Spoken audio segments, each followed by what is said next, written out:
पाटीवर काढलेल्या शब्दातील सारच असतं का खरं? गुरुजी, पाटीवर काढलेल्या शब्दातील सारच असतं का खरं? मग पुस्तकातल्या पानात एकदा ढेकूळ भिजवून दाखवा बरं. फळ्यावर दाखवता येणारच नाही गुरुजी तुम्हाला ढेकळाचा काळा रंग. फळ्यावर दाखवता येणारच नाही गुरुजी तुम्हाला ढेकळाचा काळा रंग. आणि कसं शिवणार तुम्ही आतून फाटलेल्या माझ्या बापाचा अंग? गुरुजी, परवा वर्गात पावसाची कविता शिकवताना डोळ्यातच धावून आला पाऊस. गुरुजी, परवा वर्गात पावसाची कविता शिकवताना डोळ्यातच धावून आला पाऊस. पोटात भुकेच्या आगडोबांनी बदलता येत नाही रात्रीत कुस. गुरुजी, दुपारच्या सुट्टीत मी डबल भात खातो आणि दिवसभराची भूक भागवतो.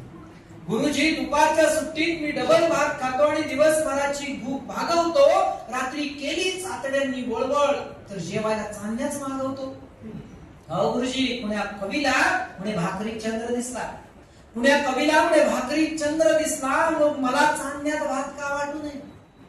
मग मला चांदण्यात भात का वाटू नये? आणि आमच्या जेवणाचे ताट चोरणाराचे आम्ही हात का छाटू नये? गुरुजी, पडक्या भिंतीला सावरता सावरता माझा बाप रोज ढासळतोय. गुरुजी, पडक्या भिंतीला सावरता सावरता माझा बाप रोज ढासळतोय. व्यवस्थेने डांबरीवर आपटलेल्या चिपाडावर बाप रोज फासळतोय. एक लक्षात असू दे गुरुजी, पेपर मधल्या प्रश्नाला मिळावं उत्तर म्हणून फळ्यावर तुम्ही चांगूच नका खडू.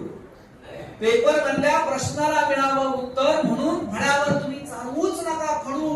आम्हीच साचवला आमच्या डोक्यात जातीचा कचरा. सांगा त्याला पहिल्यांदा कसं झाडू? बरं, काही असू द्या गुरुजी, चार भिंतीच्या वर्गात असं काहीतरी शिकवा की आम्ही माणूस झालं पाहिजे. चार भिंतीच्या वर्गात असं काहीतरी शिकवा की आम्ही माणूस झालं पाहिजे. हेच कुणालाही लागू द्या, पाणी आमच्या डोळ्यात आलं पाहिजे. पाणी आमच्या डोळ्यात आलं पाहिजे. विनंती करतो